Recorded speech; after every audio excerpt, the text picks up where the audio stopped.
Áno. Dobrý deň, pán Galamboš. Áno. Major Havránek, vyšetrovateľ Trenčín. Pán Galamboš, chcem sa opýtať jedno trestné oznámenie podané pani Tereziou Slančíkovou ohľadom videa zverejneného na Facebooku vo vašej teda CSPT kategórii. Ona tvrdí, že to video ste tam zverejnil vy, že je to od vás. Chcete nejakým spôsobom mi k tomu niečo povedať? A čo potrebujete? No, ohľadom toho videa, či ste to tam vydal alebo nie, či sa chcete nejako k tomu vyjadriť, prípadne či sa môžeme stretnúť tejto veci, teda, že čo vás tomu viedlo, ak ste to tam dal, alebo neviem, nejaký váš pohľad na to. Neviem vôbec, o čo ide a neviem a to po telefóne nechápem. No veď hovorím, nemusíme po telefóne, veď preto sa vás pýtam, či sa môžeme v tejto veci stretnúť. Ona povedala, že teda, že ste to pridal vy na ten Facebook, to video, že to je z toho vášho profilu, tak preto sa vás chcem na to opýtať. Tak neviem, ak niečo je, tak normálne úradnou cestou však postupujme. Však predvolanie môže byť aj úradnou cestou, aj telefonicky, aj písomne, hociakým spôsobom. Tak preto sa chcem s vami dohodnúť, teda či sa v tejto veci uvidíme, či môžete prísť, ja sedím v Trenčíne, či mi k tomu niečo poviete. Tak postupujeme úradnou cestou, neviem, ja vôbec neviem, o čo ide tak. Dobre, takže sa môžeme dohodnúť na nejakom predvolaní teda? Takto chcete úradnou cestou? Áno, tento spôsob by som uprednostnil. Dobre, kedy máte čas? Dá sa vám tento týždeň prísť do Trenčína? Pošlite mi normálne však obsielku. Ja neviem. Ale predvolanie je aj telefonické, to nemusí byť len obsielka. Však sa spolu bavíme normálne ako ľudia, keď sa dohodneme na nejakom termíne, kedy máte čas, predvolať vás môžem aj telefonicky. Ak teda ste ochotní prísť sem a k tomu sa vyjadriť.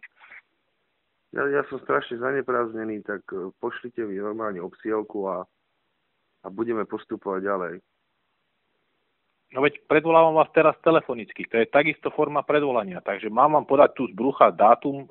Ja som sa chcel s vami dohodnúť, a kedy to vyhovuje aj vám, aj mne. Aby som vám nestrelil dátum, proste keď vy nemôžete prísť. Tak preto sa vás pýtam, či môžete tento týždeň, alebo či to necháme na ten ďalší, či máte, ja musím v 30-dňovej lehote rozhodnúť o tom trestnom oznámení. Či ho teda odmietnem, alebo či začnem trestné stíhanie.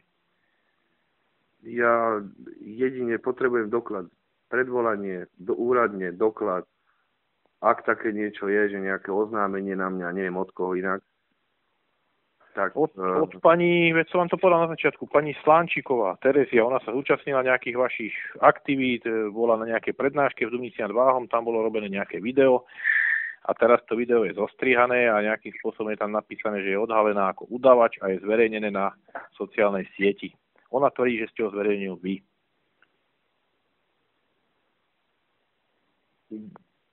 Ja nič neviem, ja nič neviem o tom, čo hovoríte. Ak niečo, tak pošlite mi obsielku úradnou cestou.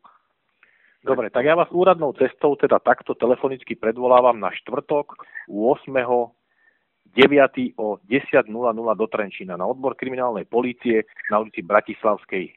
To pre mňa takýto telefonický rozhovor, viete, to mi môžu zavolať aj z AETO, že zasmejme sa do televízie. Ja vám nevolám z AETO, ja vám volám z kriminálnej polície. No, máte o tom nejaké pochybnosti? Čo keď Jožo Pročko volá, alebo čo? Tak chcete do mailu to predvolanie, kde budete vidieť, že to je z ministerstva vnútra?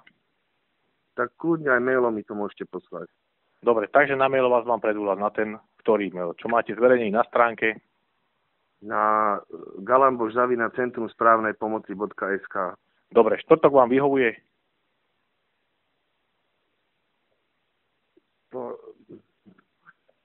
Pošlite mi najprv predvolanie a